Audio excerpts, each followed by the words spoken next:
right, hello everyone. Trying to decide if we want the ocean. It's right there, but right up there is where our spot is. Today we're gonna read At the Back of the North Wind. That's so funny because I was like, what are we reading? Let me wait till this wind passes so that I'm not yelling in this camera for us. All right, this can be it. So, welcome here.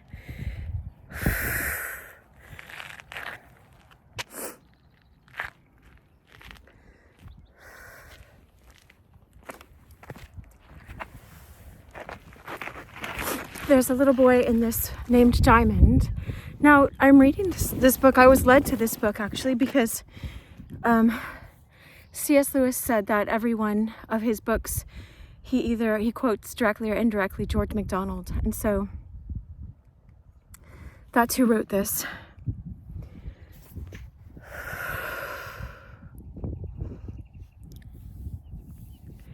All right, I'll turn this around for us. I always just say trust that you get to enter the story today wherever you are. If you haven't seen the other ones, it's fine. You can go back and watch them or just go as you're led. Because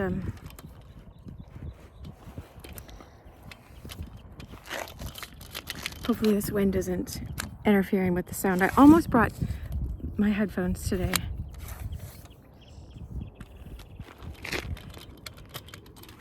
All right.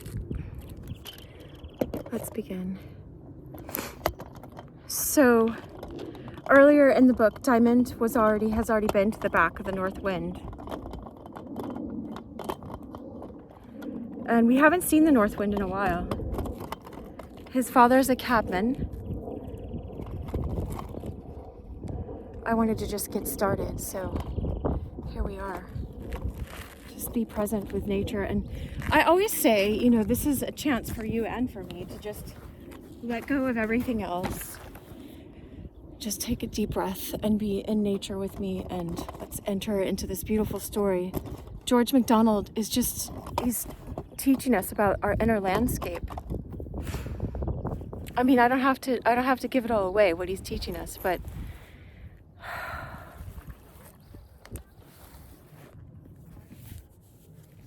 all right, we're on a new chapter. We're on chapter 21, Sal's Nanny.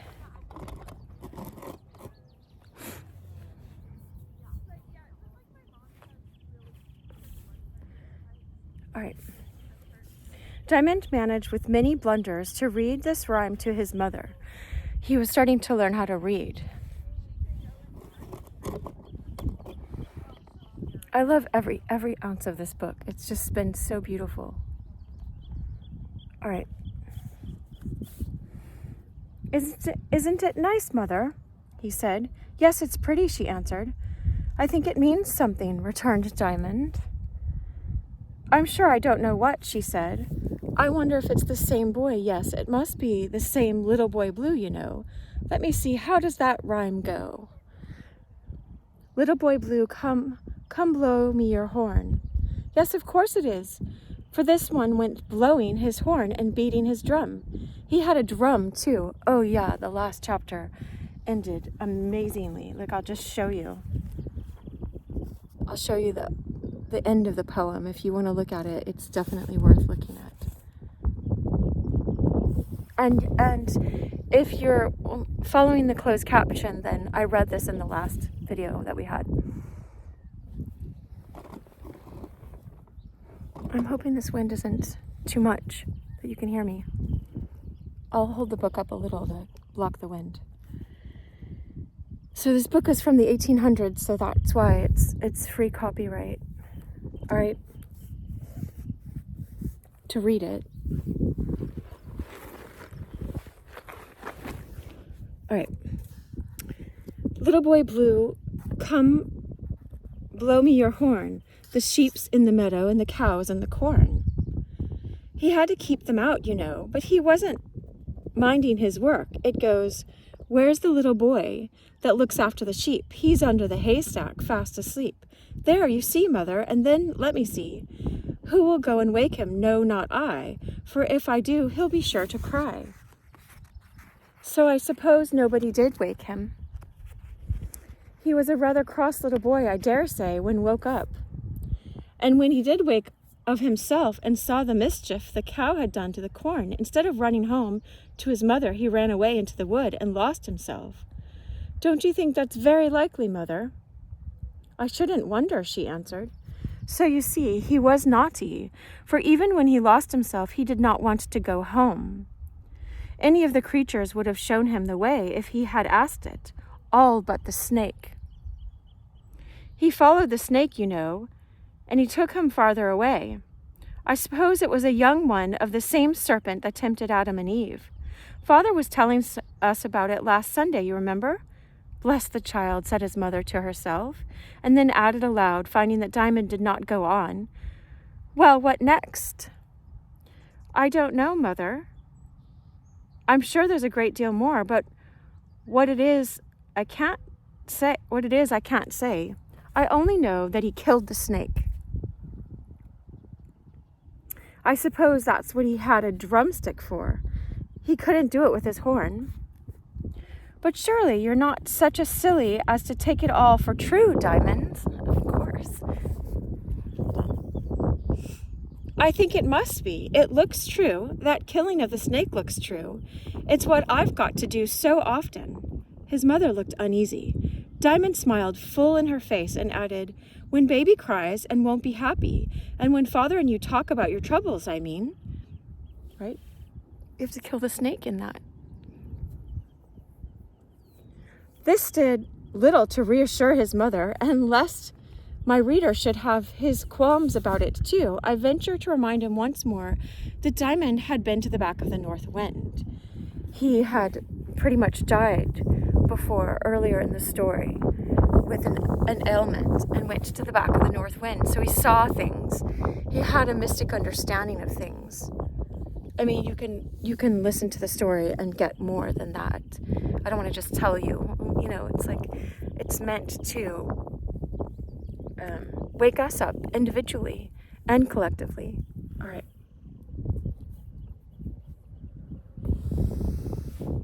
Oh, wow.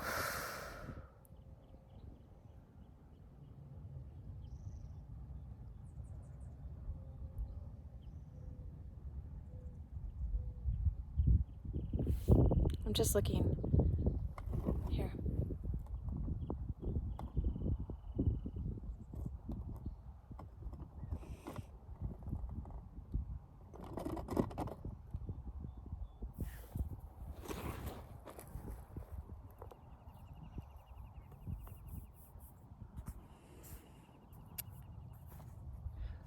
Finding she made no reply, Diamond went on. In a week or so, I shall be able to go to the tall gentleman and tell him I can read. And I'll ask him if he can help me to understand the rhyme. But before the week was out, he had another reason for going to Mr. Raymond. This man had given him his business card in the streets of London, next to his father, Anyway, for 3 days on each of which, at one time or another, Diamond's father was on the same stand near the National Gallery. The girl was not at her crossing, and Diamond got quite anxious for her. There's a girl that's a street sweeper. She sweeps and gets 2 pence or whatever she gets, 6 pence, or not 6 pence. I don't know what she gets, just a little bit.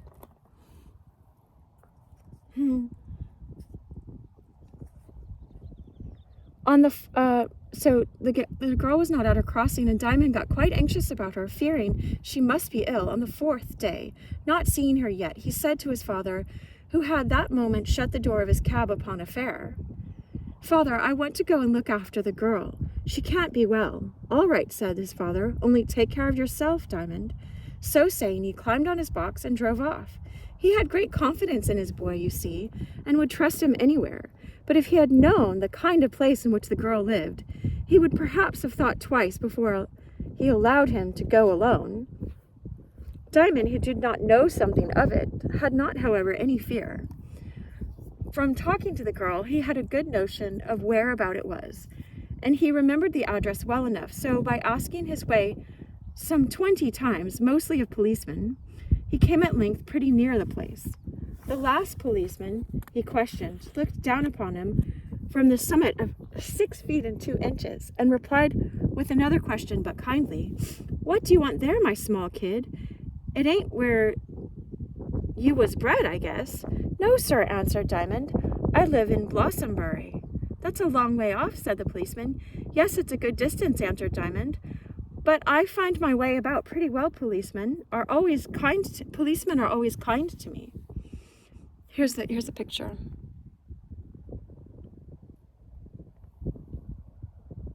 Look at how they used to dress back then. It's so cool. "But what on earth do you want here?" Diamond told him plainly what he was about, and of course the man believed him, for nobody ever disbelieved Diamond. People might think he was mistaken, but they never thought he was telling a story. "It's an ugly place," said the policeman. "Is it far off?" asked Diamond. "No, it's next door almost, but it's not safe." "Nobody hurts me," said Diamond. "I must go with you, I suppose." "Oh, no, please not," said Diamond. "They might think I was going to meddle with them, and I ain't, you know." "Well, do as you please," said the man, and gave him full directions. Diamond set off, never suspecting that the policeman, who was a kind-hearted man with children of his own, was following him close and watching him round every corner as he went on. All at once he thought he remembered the place, and whether it really was so, or only that he had laid up the policeman's instructions well in his mind, he went straight for the cellar of old Sal. "He's a sharp little kid, anyhow, for as simple as he looks," said the man to himself. "Not a wrong turn did he take. But old Sal's rum on for such a child to pay a morning visit to. Rummin'. She's worse when she's sober than when she's half drunk. I've seen her when she'd have torn him in pieces. Wow." So he knows. Happy then for Diamond, old Sal had gone out to get some gin. When he came to her door at the bottom of the area stair and knocked, he received no answer. He laid his ear to the door and thought he heard a moaning within. So he tried the door and found it not locked. It was a dreary place indeed, and very dark, for the window was below the level of the street and covered with mud, while over the grating, which kept people from falling into the area, stood a chest of drawers, placed there by a dealer in second-hand furniture, which shut out almost all the light. And the smell in the place was dreadful.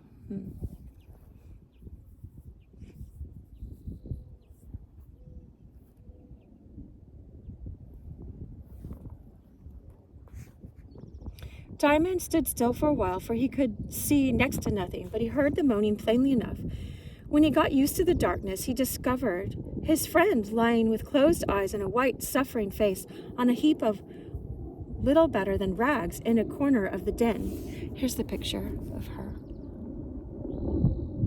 I don't remember if they told us her name. I forgot.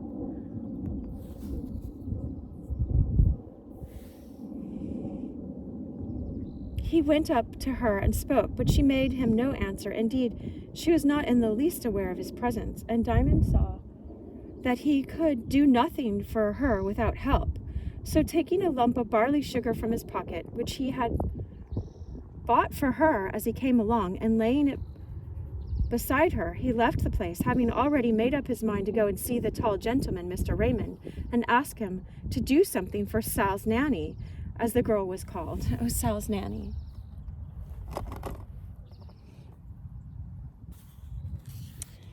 Oh, I forgot. That's the chapter titled Sal's Nanny. I forgot. That's her name. By the time he got up the area steps, 3 or 4 women had seen him go down. Were standing together at the top waiting for him. They wanted his clothes for their children, but they did not follow him down lest Sal should find him there. The moment he appeared, they laid their hands on him and all began talking at once, for each wanted to get some advantage over her neighbors. He told them quietly, for he was not frightened, that he had come to see what was the matter with Nanny. "What do you know about Nanny?" said one of them fiercely. "Wait till old Sal comes home, and you'll catch it for going prying into her house when she's out. If you don't give me your jacket directly, I'll go and fetch her." "I can't give you my jacket," said Diamond. "It belongs to my father and mother, you know." It's not mine to give, is it now? You would not think it right to give away what wasn't yours, would you now? Give it away. No, that I wouldn't. I'd keep it, she said with a rough laugh. But if the jacket ain't yours, what right have you to keep it? Here, Cherry, make haste. It'll be one go apiece. And they all began to tug at the jacket while Diamond stooped and kept his arms bent to resist them. Before they had done him or the jacket any harm, however, suddenly they all scampered away, and Diamond looked in the opposite direction, saw the tall policeman coming towards him. You had better have let me come with you, little man. Oh, I love this, he said, looking down in Diamond's face, which was flushed with his resistance. You came just in the right time, thank you, returned Diamond. They've done me no harm. They would have if I hadn't been at hand, though. Yes, but you were at hand, you know, so they couldn't. It's just amazing how God works, right? Look, there's a valley below there.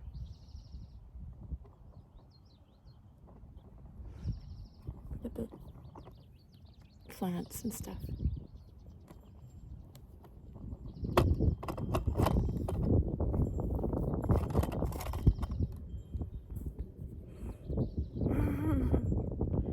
Perhaps the answer was deeper in purport than either Diamond or the policeman knew.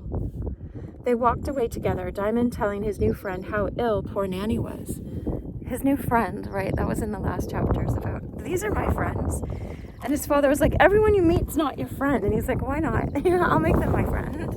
Something like that. It was cool.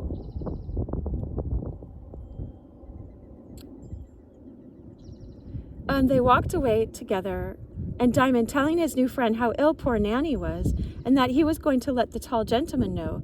The policeman put him in the nearest way for Bloomsbury, and stepping out in good earnest, Diamond reached Mr. Raymond's door in less than an hour. Wow. Anyway, when he asked if he was at home, the servant in return asked what he wanted. I want to tell him something, but I can't go and trouble him with such a message as that. He told me to come to him, that is, when I could read, and I can. How am I to know that? The servant asked, right? Diamond stared with astonishment for one moment and answered, why, I've just told you. Do you get like this? I get like this all the time. What do you mean? I just told you. Like, this is the truth, you guys. It's weird when, anyway. That's how you know it. But this man was made of coarser grain than the policeman, and instead of seeing that Diamond could not tell a lie, he put his answer down as impudence and saying, do you think I'm going to take your word for it, and shut the door in his face? Diamond turned and sat down on the doorstep, thinking with himself that the tall gentleman must either come in or come out, and he was therefore in the best possible position for finding him. He had not waited long before the door opened again, but when he looked around, it was only the servant once more. Get away, he said. What are you doing on the doorstep? I'm waiting for Mr. Raymond, answered Diamond, getting up. He's not at home. Then I'll wait till he comes, returned Diamond, sitting down again with a smile.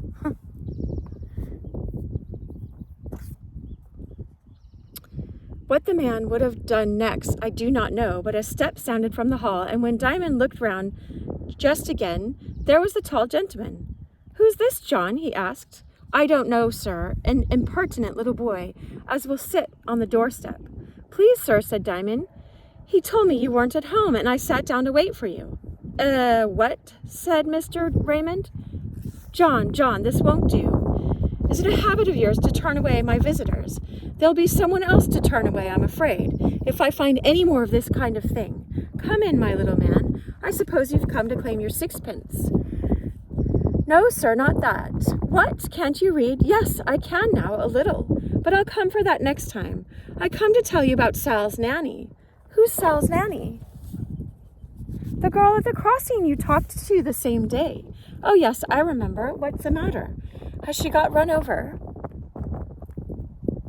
Then Diamond told him all. Now, Mr. Raymond was one of the kindest men in London. He sent at once to have the horse put to the brougham, took Diamond with him, and drove to the children's hospital. There he was well known to everybody, for he was not only a large subscriber, but he used to go and tell the children stories of an afternoon. I'm sorry, I get all touched just even when there's a nice person in a story. It's rare in this world sometimes. Anyway, and I've been at children's hospitals too. Maybe that's it.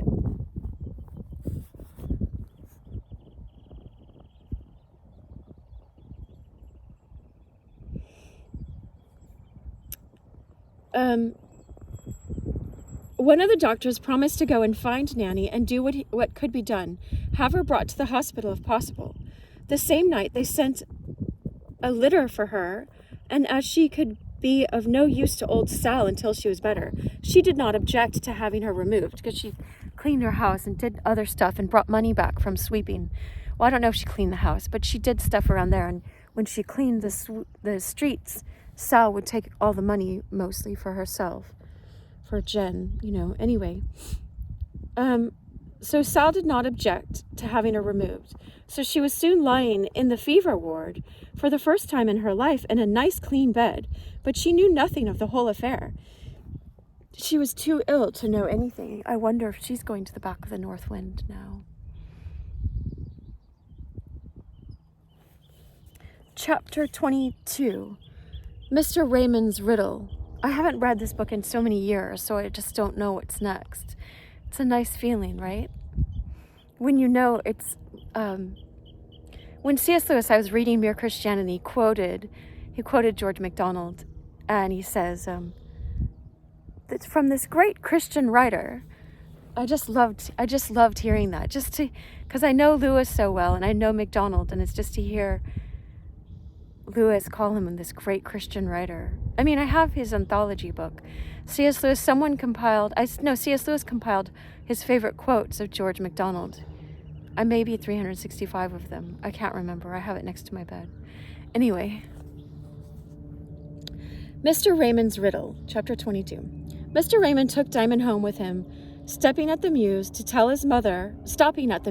where they live in Mews, to tell his mother that he would send him back soon. Diamond ran in with the message himself, and when he reappeared, he had in his hand the torn and crumpled book which North Wind had given him. "Ah, I see," said Mr. Raymond. "You are going to claim your sixpence now." "I wasn't thinking of that so much as of another thing," said Diamond. "There's a rhyme in this book I can't quite understand. I want you to tell me what it means, if you please." "I will if I can," answered Mr. Raymond. "You shall read it to me when we get home, and then I shall see." Still, with a good many blunders, Diamond did read it after a fashion. Mr. Raymond took the little book and read it over again. I wish I would read it right now, but I don't want to go backwards. Put your hand to the plow and don't look back. But you guys can. You can go listen to it again. It's just so worth reading, that poem about killing that snake. It's the poem of our life, actually. I mean, our lives are much more than that, but Jesus having victory, He had victory over death and sin and that snake, that wretched snake. All right, this is on a little angle. Oh, I can just do this. That's a little better. Okay. Now, Mr. Raymond was a good poet himself, and so although he had never been at the back of the North Wind, he was able to understand the poem pretty well. But before saying anything about it, he read it over aloud, and Diamond thought he understood it much better already. "I'll tell you what I think it means." No wonder I wanted to read it again, right? He read it again. Wow. "I tell you what I think it means," he said. "It means that people may have their way for a while, if they like, but it will get them into such troubles they'll wish they hadn't had it." I know, said Diamond, "like the poor cabman next door. He drinks too much." "Just so," returned Mr. Raymond. "But when people want to do right, things about them will try to help them. Only they must kill the snake, you know." "I was sure the snake had something to do with it," cried Diamond triumphantly. I saw that word, triumph. Triumphant. Spots, ba ba da ba, spots, ba. It's in a reggae song called "I Want to Live in Your House" by Steel Pulse. triumphant call.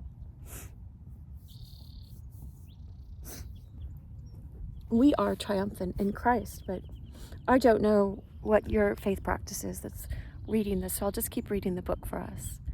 I wish you love, though. I'm glad you're here. A good deal more talk followed, and Mr. Raymond gave Diamond his sixpence. "What will you do with it?" he asked. "Take it home to my mother," he answered. "She has a teapot, such a black one, with a broken spout, and she keeps all her money in it. It ain't much, but she saves it up to buy shoes for me. And there's baby coming on famously, and he'll want shoes soon. And every sixpence is something, ain't it, sir? To be sure, my man, I hope you'll always make as good a use of your money." "I hope so, sir," said Diamond. "And here's a book for you, full of pictures and stories and poems. I wrote it myself, chiefly for the children of the hospital where I hope Nanny is going. I don't mean I printed it, you know. I made it," added Mr. Raymond, wishing Diamond to understand that he was the author of the book. "I know what you mean. I make songs myself." "They're awfully silly, but they please baby, and that's all they're meant for." "Couldn't you let me hear one of them now?" said Mr. Raymond. "No, sir, I couldn't. I forget them as soon as I've done with them. Besides, I couldn't make a line without baby on my knee." "We make them together, you know. They're just as much babies as mine." It's just like all these videos are just as much yours as mine and God's. It's so cool. "It's he that pulls them out of me. I suspect the child's a genius," said the poet to himself, "and that's what makes people think him silly." He's talking about Diamond. "Now, if any of my child readers want to know what a genius is, shall I try to tell them or shall I not?" This is George MacDonald interrupting, right? "I will give them one very short answer. It means one who understands things without any other body telling him what they mean. God makes a few such now and then to teach the rest of us." "Do you like riddles?" asked Mr. Raymond, turning over the leaves of his own book. "I don't know what a riddle is," said Diamond. "It's something that means something else, and you've got to find out what the something else is." Mr. Raymond liked the old-fashioned riddle best, and had written a few, one of which he now read. "I have 1 foot, but thousands of toes.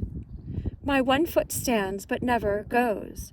I have many arms, and they're mighty all, and hundreds of fingers large and small. From the ends of my fingers my beauty grows. I breathe with my hair, and I drink with my toes.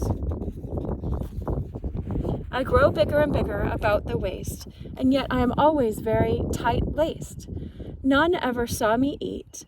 I've no mouth to bite, yet I eat all day in the full sunlight. In the summer with song I shake and quiver, but in winter I fast and groan and shiver." "Do you know what that means, Diamond?" he asked when he had finished. "No, indeed I don't," answered Diamond.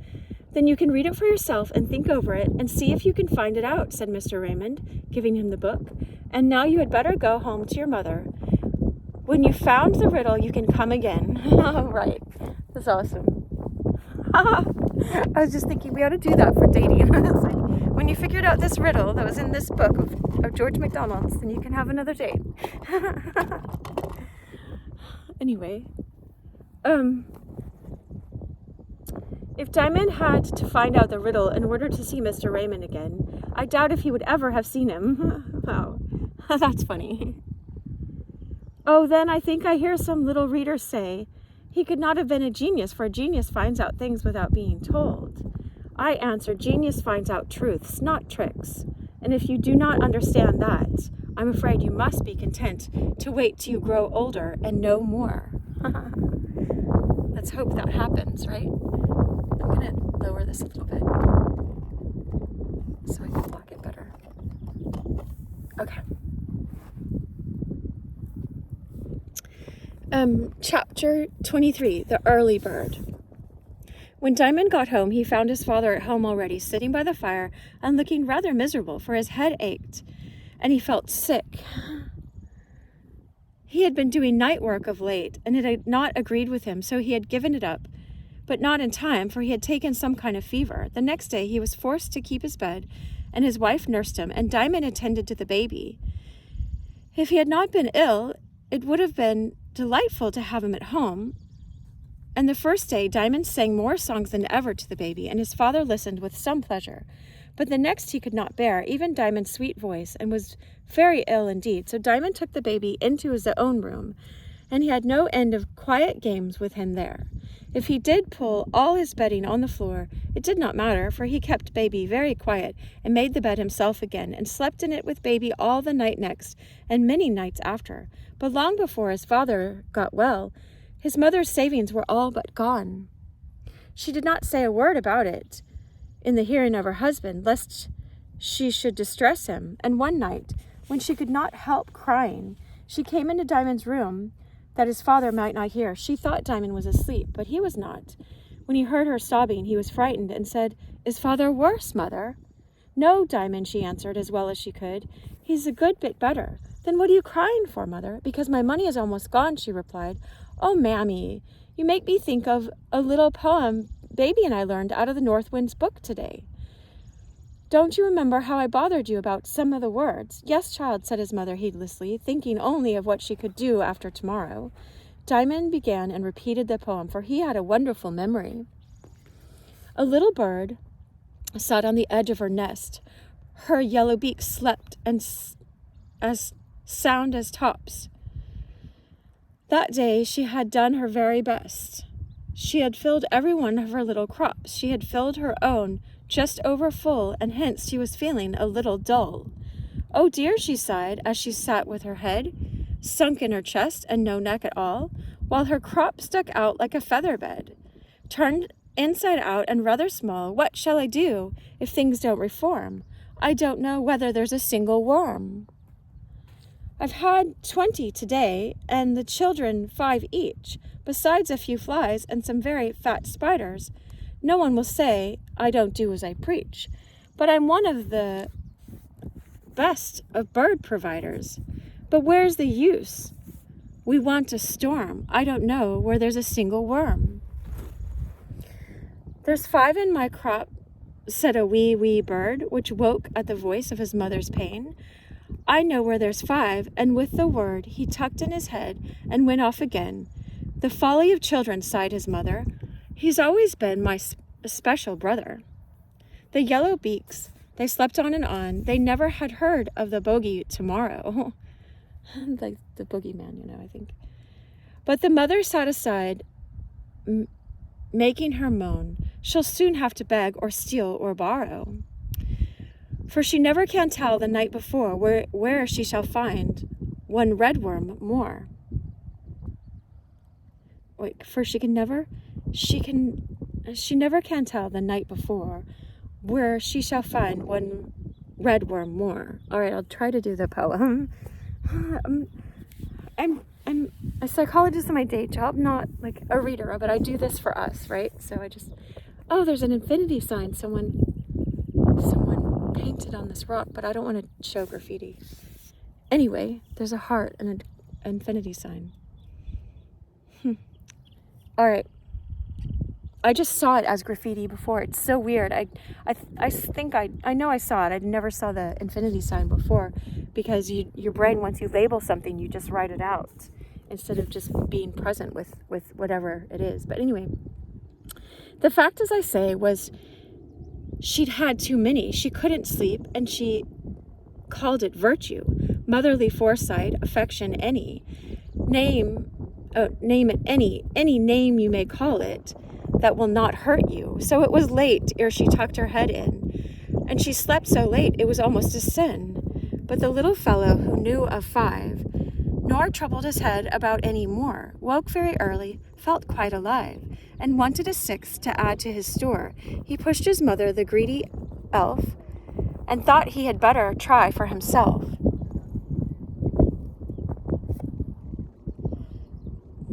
When his mother awoke and had rubbed her eyes, feeling less like a bird and more like a mole, she saw him, fancy with what surprise, dragging a huge worm out of the hole.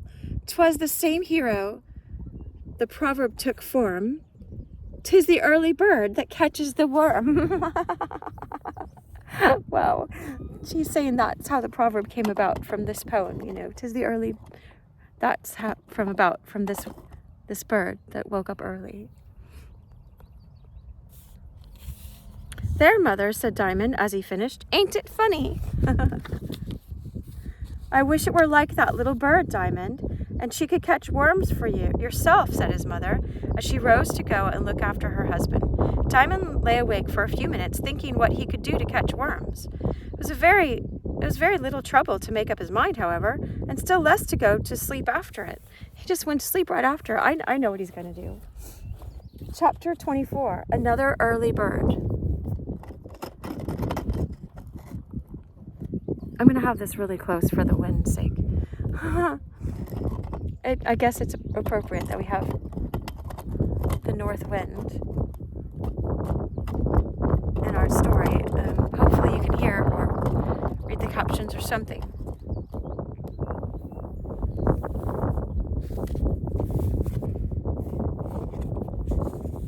I have my rose bookmark and the rose on my sweatshirt again. There's a rose on the back too. I forgot what it says on this. The best time for new beginnings is now, all right? I guess that's for Diamond as well. I think anyway. He got up in the morning as soon as he heard the men moving in the yard. He tucked in his little brother so that he could not tumble out of bed, and then went out, leaving the door open so that if he should cry, his mother might hear him at once. When he got into the yard, he found the stable door just opened. "I'm the early bird, I think," he said to himself. "I hope I shall catch the worm." He would not ask anyone to help him, fearing his project might meet with disapproval and opposition. Oh, wow. I've heard that before. Don't tell small-minded people your big dreams. Just a little pro tip. You know, we're meant to get wise counsel, but sometimes we go to the wrong people because we're afraid ourselves. So we find other people who are afraid. It will shut us down. I mean, look at the hawk flying as I'm saying that. Can you see it? Look at that. It's coming right towards us. Wow. We're meant to fly. We're eagles, not chickens. Look, the early bird. Look, 2 hawks. Wow. Wow. I hope you can see them. I always used to do videos and be like, "Do you see them?" Like when I looked at the videos, they're right over my head now. Look at that. Wow. There's a crow and 2 hawks.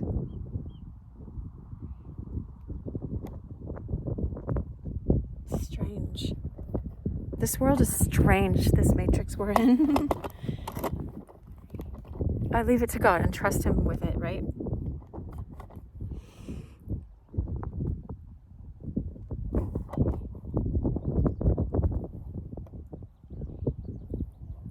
You are seeing them, right? Let me think. Make sure.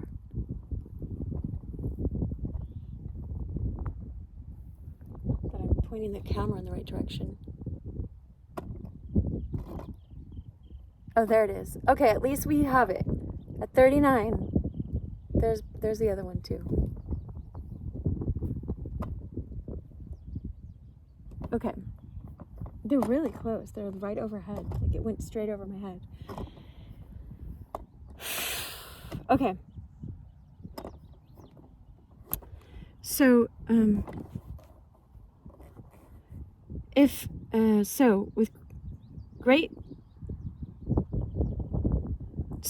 he would not ask anyone for help, fearing his project might meet with disapproval and opposition.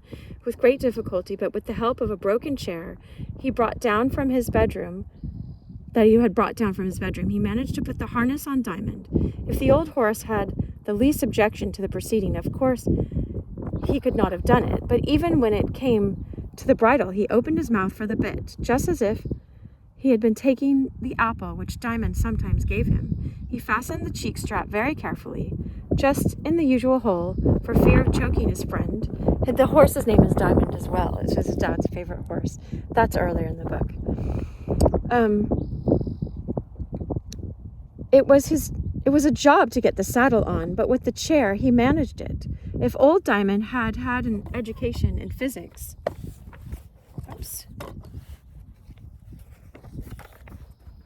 to equal that of the camel, he wouldn't have knelt down to let him put it on his back, but that was more than could be expected of him.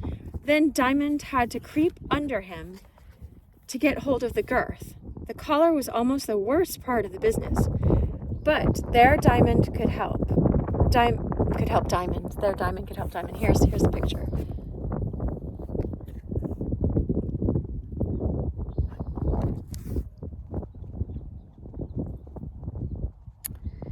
He held his head very low till his little master had got it over and turned it round. Then he lifted his head and shook it on to his shoulders. The yoke was rather difficult, but when he had laid the traces over the horse's neck, the weight was not too much for him. He got him right at last, and led him out of the stable. By this time there were several of the men watching him, but they would not interfere. They were so anxious to see how he would get over the various difficulties. Wow, these are good men, working men, that want to see someone, struggle through and get to it like they do every day.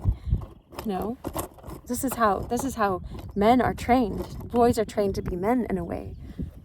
Girls don't often get that. I do. I get it. I get it all the time from God. I'm like, can you help a little more?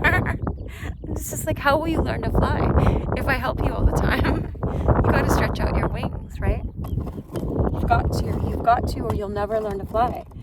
If God did this walk for me every day, I wouldn't get to this place.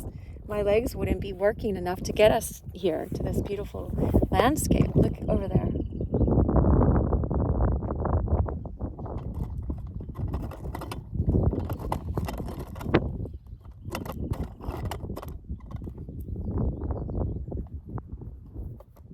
All right.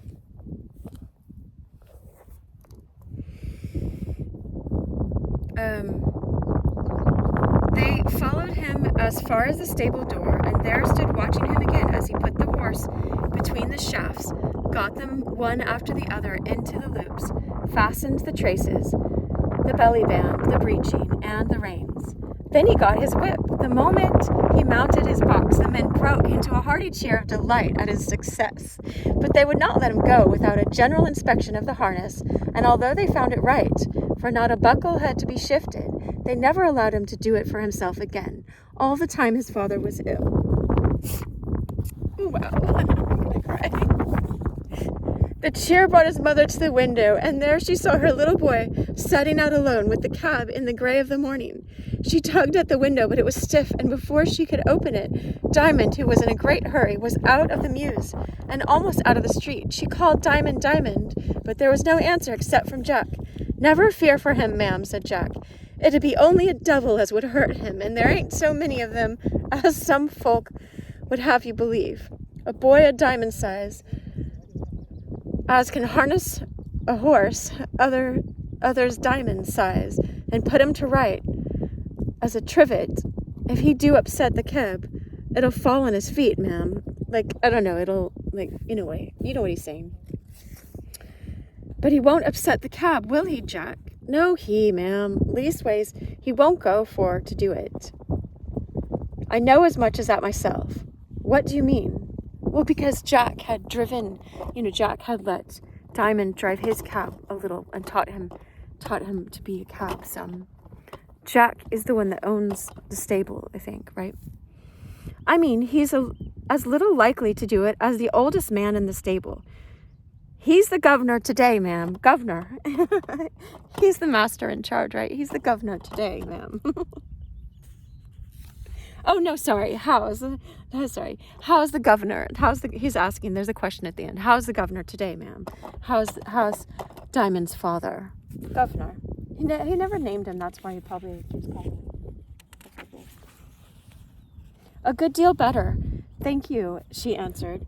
closing the window in some fear lest her husband should have been made anxious by the news of Diamond's expedition. He knew pretty well, however, what his boy was capable of, and although not quite easy, was less anxious than his mother. But as the evening drew, the anxiety of both of them increased, and every sound of wheels made his father raise himself in his bed and his mother peep out the window. Diamond had resolved to go straight to the cab stand where he was best known, and never to crawl for fear of getting annoyed by idlers. Before he got across Oxford Street, however, he was hailed by a man who wanted to catch a train and was in too great a hurry to think about the driver. Having carried him to the King's Cross in good time, he got a good fare in return. He set off again in great spirits and reached the stand in safety. He was the first there after all. As the men arrived, they all greeted him kindly and inquired after his father. "Ain't you afraid of the old horse running away with you?" asked one. The old hoss, and like us. I don't know how they're saying it in British accent. "No, he wouldn't run away with me," answered Diamond. "He knows I'm getting the shillings for father, or if he did, he would only run home." "Well, you're a plucky one for all your girl's looks," said the man, "and I wish you luck." I don't know why he says this, but maybe because he's so little. "Thank you, sir," said Diamond. "I'll do what I can. I came to the old place, you see, because I knew you would let me have my turn here." In the course of the day, one man did try to cut him out, but he was a stranger, and the shout the rest of them raised let him see it would not do, and made him so far ashamed beside that he went away crawling. Once in a block, a policeman came up to him and asked him for his number. Diamond showed him his father's badge, saying with a smile, "Father's ill at home, and so I came out with the cab. There's no fear of me. I can drive. Besides, the old horse could go alone." "Just as well, I dare say. You're a pair of 'em. But you are a rum 'un for a cabby, ain't you?" A rum 'un, like a young one? I don't know. Hold on. My bookmark's about to go.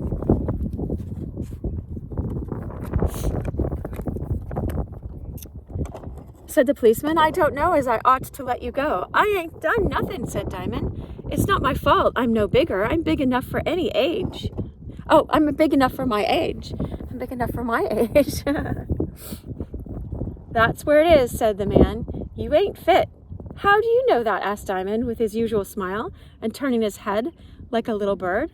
"Why, how are you to get out of this ruck now when it begins to move?" "Just you get up on the box," said Diamond, "and I'll show you. There, that van's a-moving now. Jump up." The policeman did as Diamond told, and was soon satisfied that the little fellow could drive. "Well," he said, as he got down again, "I don't know as I should be right to interfere. Good luck to you, my little man." "Thank you, sir," said Diamond, and drove away. That's awesome. That's maybe how driver's license ought to be, right? If they could test us all that way.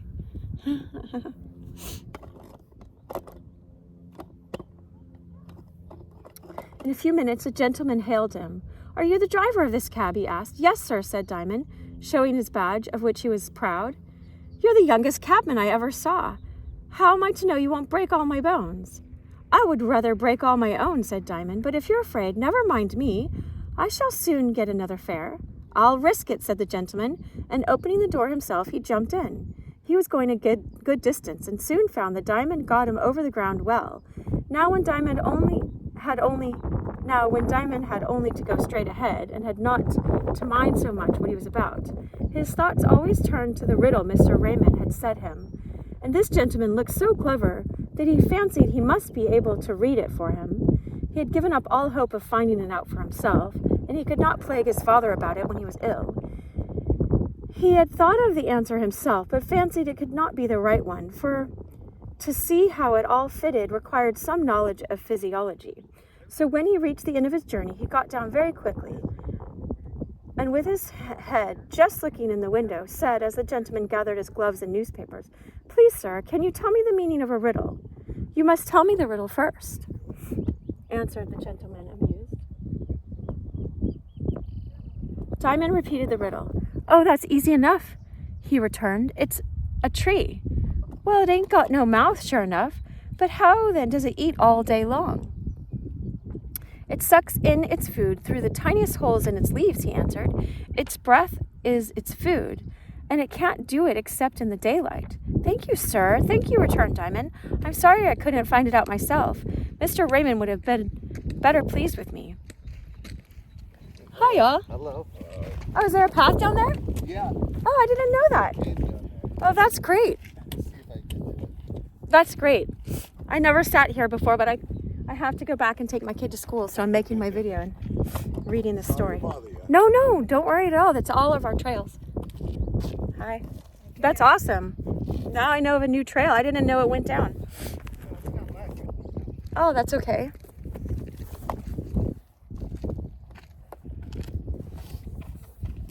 Okay, so here's what he says. I don't edit, so I'm doing a video. He says, y'all enjoy. He says, it's from the 1800s. This book is awesome. It's called At the Back of the North Wind. Back of the North Wind? At the Back of the North Wind, yeah. And it's about? This boy Diamond, and it's just basically our whole spiritual journey, but it's just in a fairy story from the 1800s. Oh, really? C.S. Lewis, did you ever hear of him? He wrote the Narnia books. This was his favorite author. Oh, really? Yeah, George MacDonald. What's his name? George MacDonald. Does he have a lot of other books? Yeah. Really good ones. Okay, so he says, you needn't tell him anyone told you. Diamond gave him a stare which came from the back of the north wind, where that kind of thing is unknown. That would be cheating, he said at last. Ain't you a cabbie then? Cabbies don't cheat. Don't they? I'm of a different opinion. I'm sure my father don't. What's your fare, young innocent? That's what he tells him, right? Well, I think the distance is a good deal over 3 miles. That's 2 shillings. Only father says 6 pence a mile is too little, though we can't ask for more. You're a deep one, but I think you're wrong. It's over 4 miles. Not much, but it is. Then that's half a crown, said Diamond. Well, here's 3 shillings. Will that do? Thank you kindly, sir. I'll tell my father how good you were to me. First to tell me the riddle, then to put me right about the distance, then to give me 6 pence over. It'll help my father to get well again, it will.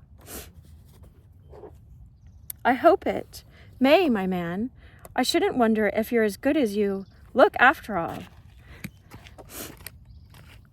As Diamond returned, wow. Look at them down there. Wow. As Diamond returned, he drew up at a stand he had never been on before. It was time to give Diamond his bag of chopped beans and oats. The men got out about him and began to chaff him. He took it all good-humoredly until one of them, who was an ill-conditioned fellow, began to tease old Diamond by poking him roughly in the ribs and making general game of him, that he could not bear, and the tears came in his eyes. He undid the nosebag, put it on the boot, the back, right, or the front, and was just going to mount and drive away when the fellow interfered and would not let him get up.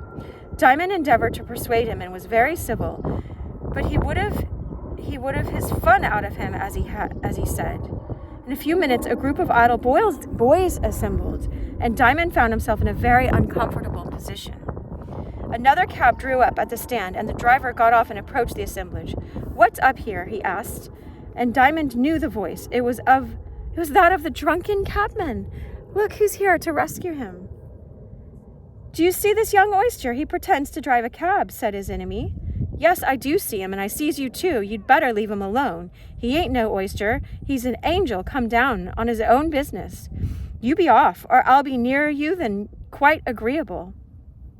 The drunken cabman was a tall, stout man who did not look one to take liberties with. Yeah, you don't take liberties with him. "Oh, if he's a friend of yours," said the other, drawing back. Diamond got out the nosebag again. Old Diamond should have his feet out now. "Yes, he's a friend of mine, one of the best I ever had. It's a pity he ain't a friend of yourn. You'd be better for it. But if it ain't no fault of his'n. Right? Because he's loving. Well, Diamond went home at night. He carried with him 1 pound, 1 shilling, and 6 pence, besides a few coppers extra, which had followed some of the fares.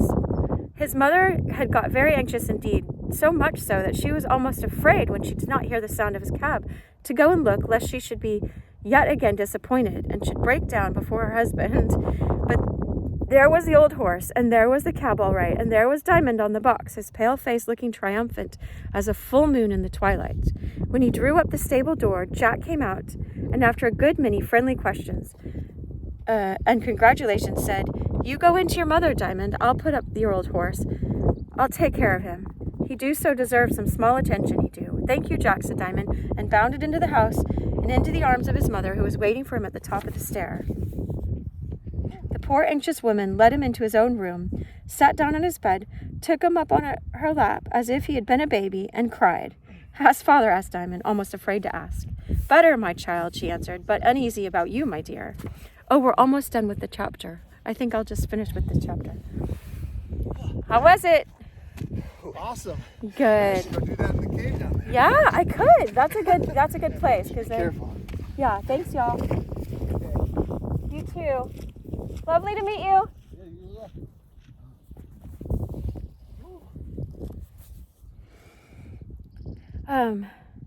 Better my. Have you gone down to car wreck? What? Have you gone down to car wreck? No. That's good. If you head all the way that way to a hill called Mathis, you go like just a few hundred yards, and on the right there's a trail called Car Wreck, and there's an old car from the bootlegging days that crashed Really? there. Yeah, I'll do that sometime. yeah. It would take you about an hour from here to go there and back probably.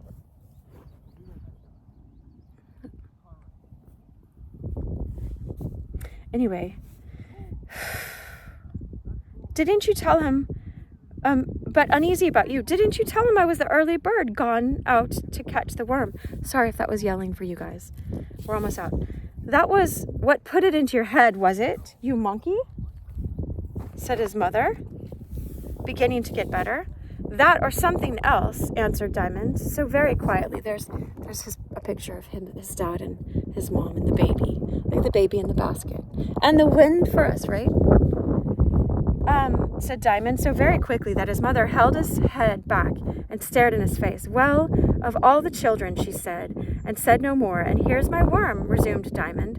But to see her face as he poured the shillings and sixpence and pence into her lap, she burst out crying a second time and ran with the money to her husband. And how pleased he was! It did him no end of good. But while he was counting the coins, Diamond turned to Baby, who was lying awake in his cradle, sucking his precious thumb, and took him up, saying, "Baby, baby, I haven't seen you for a whole year." And then he began to sing to him as usual. And what he sang was this, for he was too happy either to make a song of his own or to sing sense. It was out of Mr. Raymond's book, The True History of the Cat and the Fiddle. Aw, in the Lord of the Rings, Frodo sings a song about the man and the moon and the cat and the fiddle. So Tolkien and them must have talked about this, right? Anyway, probably. "Hey, diddle, diddle, the cat and the fiddle. He played such a merry tune that the cow went mad with the pleasure she had and jumped right over the moon. But then, don't you see, before that could be, the moon had come down and listened. The little dog hearkened so loud that he barkened. There's nothing like it.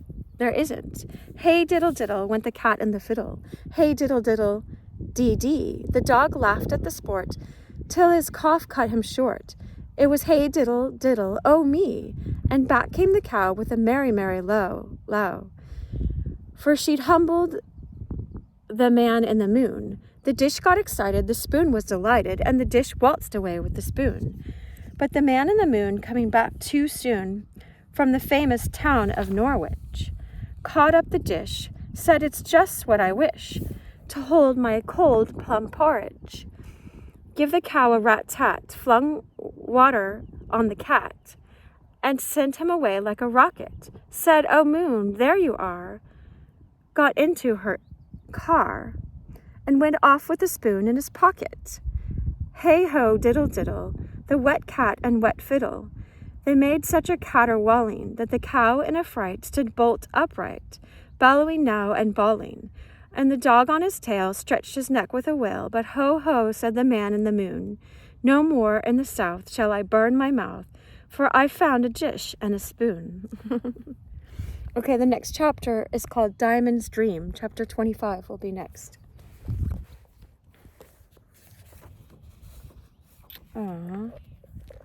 Okay. Well, we're more than halfway done.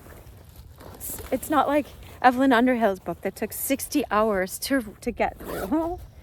Mysticism. I have that playlist as well. She influenced C.S. Lewis as well. All right, much love. I wish you so much love. I've got to go.